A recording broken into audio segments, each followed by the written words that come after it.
कृपा मेरे शिव ने करी है। शायद बस्तर क्षेत्रवासियों ने, दंतेवाड़ा के क्षेत्रवासियों ने, गिदम के वासियों ने, आसपास के क्षेत्रवासियों ने कभी नहीं सोचा होगा कि हमारे इस वनवासी क्षेत्र में कभी इतनी विशाल शिव महापुराण की कथा कुबेरेश्वर धाम से आ जाए। कभी नहीं सोचा। हमने भी नहीं सोचा था कि इतना वनवासी क्षेत्र, इतना आदिवासी क्षेत्र, जहां पर भाषा की भी प्रॉब्लम हो जाए, ऐसे क्षेत्र में भगवान की कथा होगी और इतनी लाखों की संख्या में शिव, लाखों की संख्या में शंकर के भक्त यहां पहुंच जाएंगे और कथा सुन लेंगे। तो हमको तो लगता है हमारे भोले बाबा को तुम्हारी झोली में, गोदी में कुछ देना होगा, इसलिए कुबेर भंडारी चलकर यहां तक पहुंच गया। कुबेरेश्वर बाबा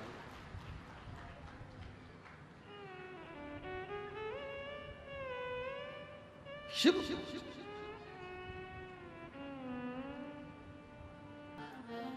कोई जल्दी बनता है, कोई लेट बनता है, शंकर को जल चढ़ाने वाला एक दिन से जरूर बनता है। थोड़ा समय लगेगा। शिव के मंदिर जाते रहो। लोग कहते हैं गुरुजी इतने मंदिर, इतने शिवालय, इतने देवालय, शिव पुराण की जरूरत क्या? हमारा निवेदन है, जिस गांव में, जिस क्षेत्र में, जिस एरिया में शिव महापुराण की कथा पहुंचती है, उस गांव का, उस क्षेत्र का, उस एरिया का भगवान कुछ ना कुछ कल्याण करने वाले होते हैं, इसलिए पहुंचती, नहीं तो पहुंचती ही नहीं। पहुंचे ही नहीं। और भगवान से प्रार्थना कर जाओ।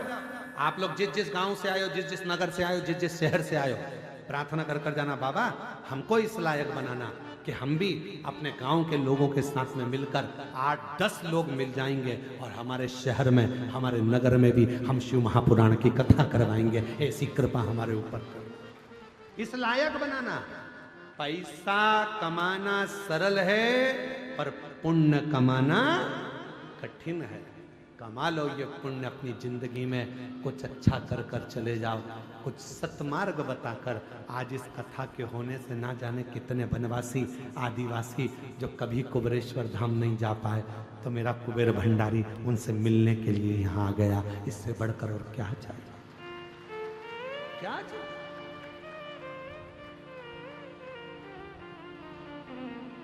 विजय प्रसाद जी, बहुत बहुत साधुवाद है आपकी। इतनी, जब आप हमसे मिलने के लिए आए थे तो आपकी अवस्था देखकर लगा था कि आप कथा कैसे कराएंगे। साधुता देता हूं। आपने न जाने कितने लोगों को प्रेरणा दे दी। एक बार आओ मेरे पास में, इधर आओ, उठ के आओ, इधर आओ, इधर। हाँ, धीरे से उठो। हाँ, आओ इधर, उठ के।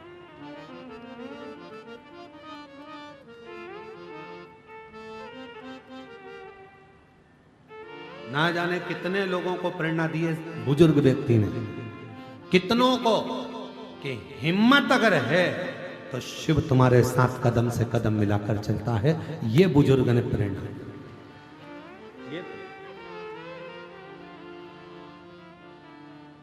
जब ये आए थे, इतना वृद्ध शरीर,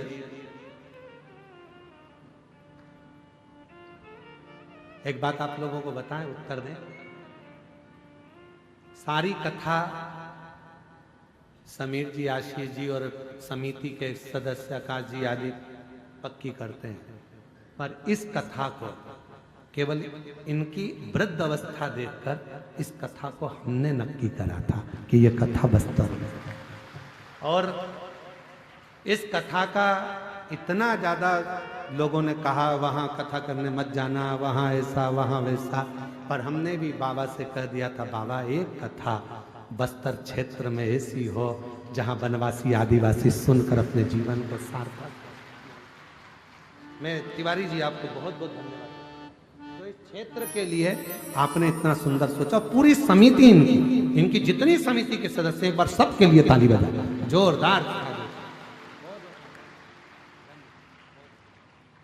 इतनी अवस्था होने के बाद भी इन्होंने लोगों को प्रेरणा दी।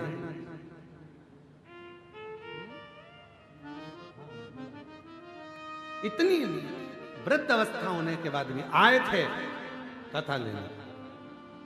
बहुत बहुत बहुत। और पिता के मन में भाव आया और बेटे और बहुओं ने भी आगे रहकर मैं इनके पुत्र और पुत्र वधुओं को भी धन्यवाद देता हूँ जिन्होंने अपना मायका और ससुराल दोनों को कृतार्थ कर दिया। कह दिया पापा का मन है कथा करवा। ऐसे बेटे भी धन्य है जिन्होंने तुरंत कह दिया पापा कथा करवा खूब आराम से आनंद में। धन्यता है। पैसा कमाना सरल है पर पुण्य कमाना कठिन, बहुत कठिन। कैसे कमाओ उस पुण्य कमाना। इसलिए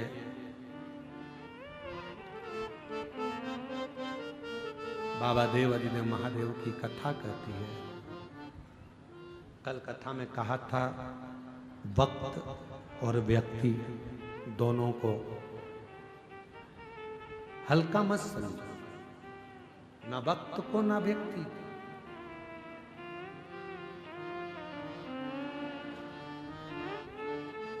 इन दोनों को हल्का ना समझो, उससे मिलो। शिव के मंदिर की दिशा तुम पकड़ो, वो तुम्हारी दशा बदल कर रख देगा।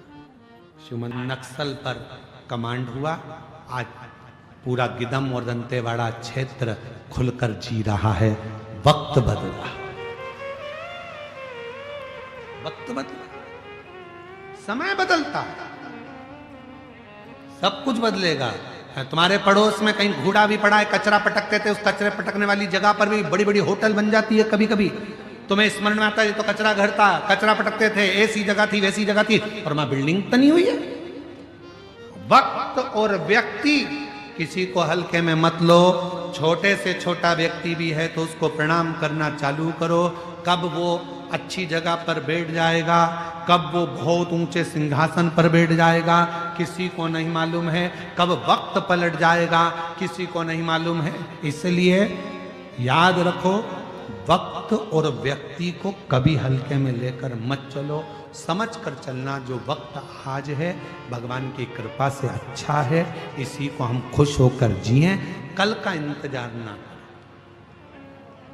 मंत्र के बल पर अगर व्यक्ति दिन भर में इस मंत्र का 21 बार, 11 बार, 51 बार और 1 बार भी अगर जप लेता है तो शिव की दृष्टि उस जीव पर पड़ जाती है। उस जीव पर 1000 उसमें यज्ञ का फल इस मंत्र के जप से प्राप्त हो जाता।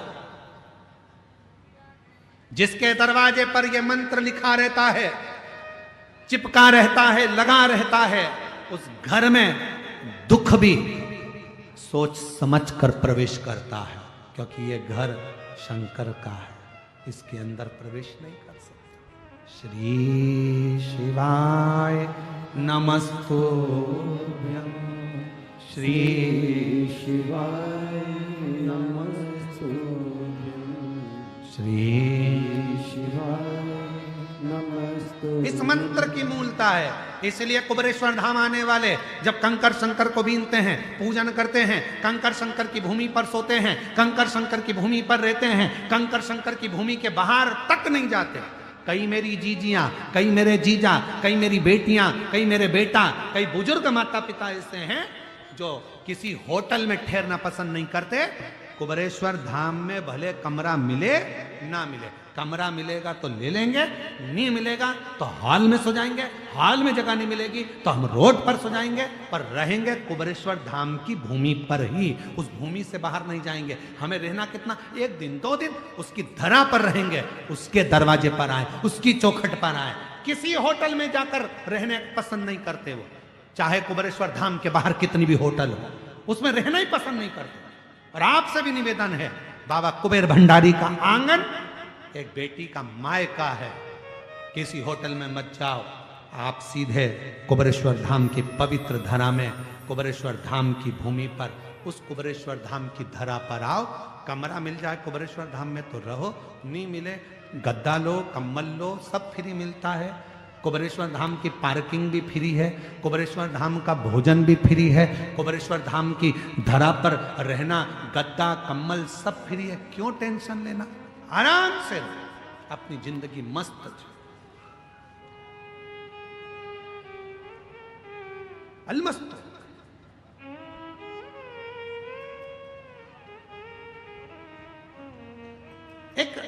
आनंद की अनुभूति उसके चरणों में। अलख निरंजन, बोलो बोलो जम के, अलख निरंजन। आदेश गुरु गोरखनाथ भगवान चिल्ला कर कहे आदेश। गुरु मच्छेंद्रनाथ जी ने बुलाकर कहा, शिव को भजो। किस लिए भटकते? इसलिए इंतजार करना। वक्त और व्यक्ति को हल्का मत समझो। वक्त जो चल रहा है इससे जोरदार कभी नहीं होगा। खूब खुश होकर जिंदगी जियो। जो तुम्हारे पास है उसमें संतुष्ट रहो।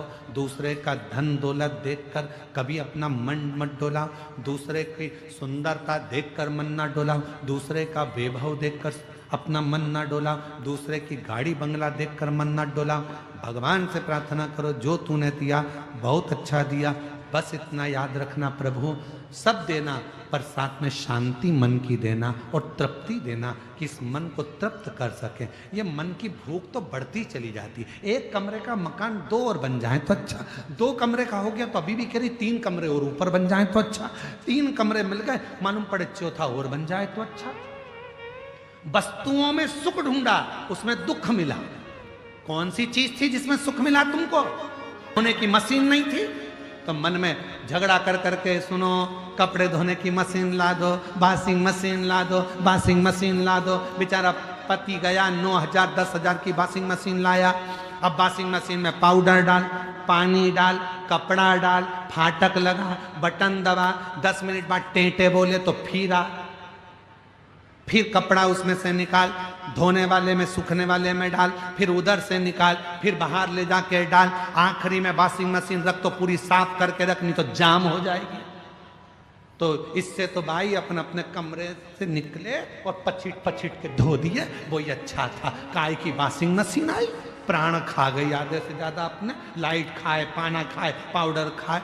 फिर मन में आया भगवान कृपा कर दो, बेटे की शादी कर दो, बहू आ जाएगी, गरम गरम रोटी देगी, सुख देखा था। अब जब से आई है रोज गरबा कर रही है, रोज प्रतिदिन। काल के पंजे से माता बचाओ,